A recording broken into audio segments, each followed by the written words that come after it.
Is your teaching practice sustainable?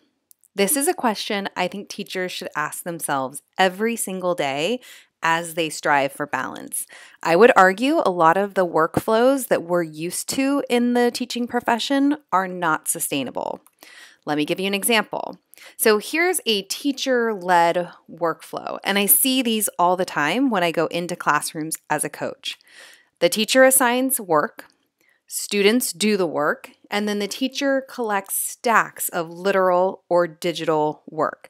Then the teacher spends hours, often outside of class hours in the evening, weekends, grading student work, leaving comments, assigning a grade or a point value to the top.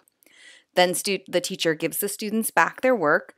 Oftentimes, students just glance at the grade and throw the work in their binders, throw it in the trash.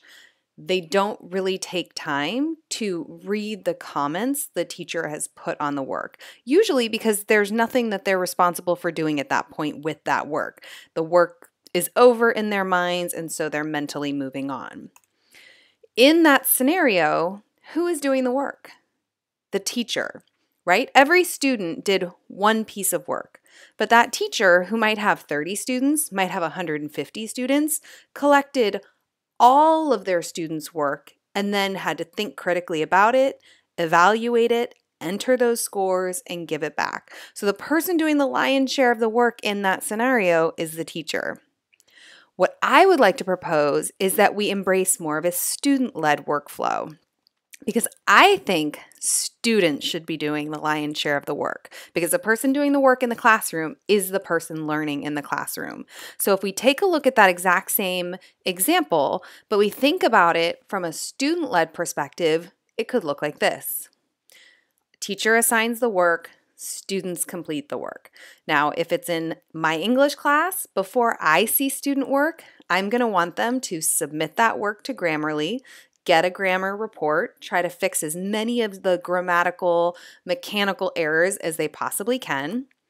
Then I'm going to provide an exemplar, a really strong example of whatever it is I had them do, whether it's an argumentative paragraph, whether it's part of a lab report, whether it's a research-based piece of writing.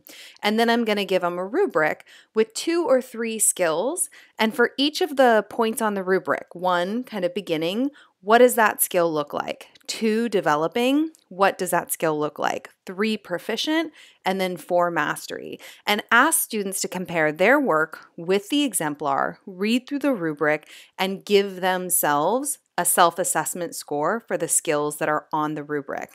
And then I'm going to ask them to do a short piece of reflective writing in their learning log about what they learned about their skill set from completing the self-assessment. Where are they strong? Where do they need to invest more time to improve? And maybe what do they need from me as their teacher to improve? I would argue students are going to learn exponentially more in the student-led workflow, and think about how much time that teacher just saved. So this cycle is going to get you focusing on how do we take our traditional teacher-led workflows and create student-led workflows.